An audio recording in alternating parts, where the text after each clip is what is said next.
انسان اچھا سوچتا ہے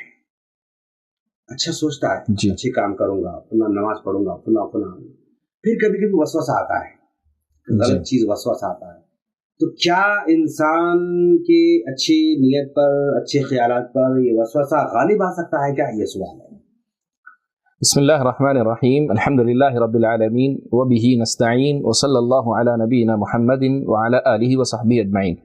شیخ محترم، شیطان حاوی ہوتا ہے انسان پر اپنے وسوسے کے ذریعے. کس حد تک حاوی ہو سکتا ہے؟ غافل کر سکتا ہے، بھلا سکتا ہے، کچھ چیزیں ذہن سے نکال سکتا ہے. یہ ہر انسان کے ساتھ ہو سکتا ہے، لیکن پوری طور پر، کلی طور پر مسلط ہونا یہ ہر ایک کے لیے نہیں ہے.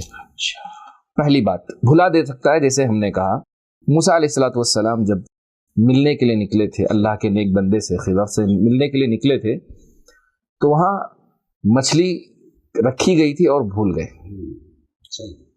وما انسانیہ الا الشیطان ان اذکرہ، شیطان نے بھلا دیا تھا. یوسف علیہ السلام کے قصے میں بھی آپ کو یاد ہوگا کہ جب دو لوگوں نے قید خانے میں ان سے باتیں پوچھی تھیں، اپنے خواب کی تعبیر پوچھی تو بتایا، تو اس میں سے ایک سے کہا تھا کہ جب تم اپنے آقا سے ملو گے تو یاد کرنا، میرا ذکر کرنا. فَأَنْسَاهُ الشَّيْطَانُ ذِكْرَ رَبِّهِ، شیطان نے بھلا دیا. تو موسیٰ علیہ السلام کے واقعے میں شیطان نے کچھ چیز بھلائی، لیکن وقتی طور پر. وقتی طور پر. یہاں آپ دیکھیں کہ ایک لمبا عرصہ تک وہ بھول گیا، تو فرق ہے. الغرض بتانے کا مقصد یہ ہے، سورۃ النحل کی آیت نمبر 99 میں اللہ رب العزت نے فرمایا انہ لیس لہ سلطان علی الذین آمنوا وعلی ربہم یتوکلون. جو اللہ پر ایمان لاتے ہیں اور آخرت پر ایمان لاتے ہیں، اللہ پر مکمل بھروسہ کرتے ہیں، ایسے لوگوں پر شیطان کا بالکل تسلط نہیں ہے. کیا بات ہے، بالکل تسلط نہیں ہے. انما سلطانہ علی الذین یتولونہ، جو دوستی اس سے کرتے ہیں نا، ایسے لوگوں پر اس کا تسلط ہو جاتا ہے، حاوی ہو جاتا ہے. جو غلط لوگ ہوتے ہیں، خاص کر آپ کاہن وغیرہ دیکھیں گے، نجومی ہوتے ہیں، ان کے لیے بھیڑ چڑھاتے ہیں، تو یہ سمجھتے ہیں کہ شیطان ان کی مدد کر رہا ہے. ایسا نہیں ہوتا، حالانکہ شیطان ان پر حاوی ہوتا ہے، ان سے سارے برے کام سرزد کرواتا ہے. الغرض دونوں ایک دوسرے سے خوش ہیں، دونوں ایک دوسرے سے خوش ہیں. شیطان انس بھی، شیطان جن بھی، ایک دوسرے کے مفاد کے لیے کام کرتے ہیں. انما سلطانہ علی الذین یتولونہ والذین هم بہ مشرکون. اور جو اللہ رب العزت کے ساتھ شرک کرتے ہیں، ایسے لوگوں پر شیطان کا تسلط ہوتا ہے، اور جو اس سے دوستی کرتے ہیں ان پر شیطان کا تسلط ہوتا ہے.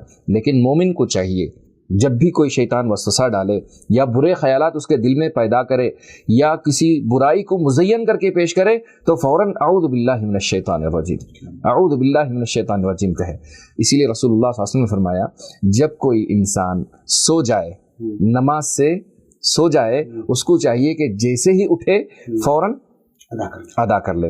اور وہ حدیث بھی آپ کو معلوم ہوگی کہ فجر کی نماز میں ایک مرتبہ تھوڑی سی تاخیر ہو گئی، شیطان نے بلال رضی اللہ تعالیٰ عنہ کو سلا دیا تھا. تو رسول صلی اللہ علیہ وسلم نے کہا یہ جگہ، اس جگہ کو چھوڑ دو. آگے بڑھ کر آپ صلی اللہ علیہ وسلم نے جا کر فوراً فجر کی نماز ادا کی. تو پتہ یہ چلا کہ مومن بندے کو زیادہ دیر اللہ کی یاد سے غافل نہیں رکھ سکتا ہے. جو اللہ کا مخلص بندہ رہتا ہے اس پر شیطان کا بس نہیں چلتا ہے. بالکل. ماشاءاللہ. ناظرین دیکھا آپ نے کہ شیطان کا بس ان لوگوں پر چلتا ہے جو شیطان کے دوست ہوا کرتے ہیں. جو اللہ کے دوست ہوتے ہیں اس پر شیطان کا کچھ نہیں چل سکتا ہے. اللہ نے اپنے دوستوں کو محفوظ رکھا ہے. اور ہم دعا کرتے ہیں اللہ ہم تمام کو، آپ کو، مجھ کو، اور ناظرین کو، ناظرات کو، اور مستورات کو، اور ہمارے تمام چھوٹے چھوٹے معصوم بچوں کو، بڑوں کو، مردوں کو، تاجروں کو، اساتذہ کو، سب کو اللہ تعالیٰ شیطان کی بری وسوسے سے محفوظ فرمائے. آمین آمین یا رب. اپنا دوست بنا لے اللہ ہمیں، اللہ ہم کو اپنے دوستوں کی فہرست میں شامل کر لے اور اس قابل بنائے کہ اس کے دوست بن سکیں. اللہ اکبر. آمین یا رب.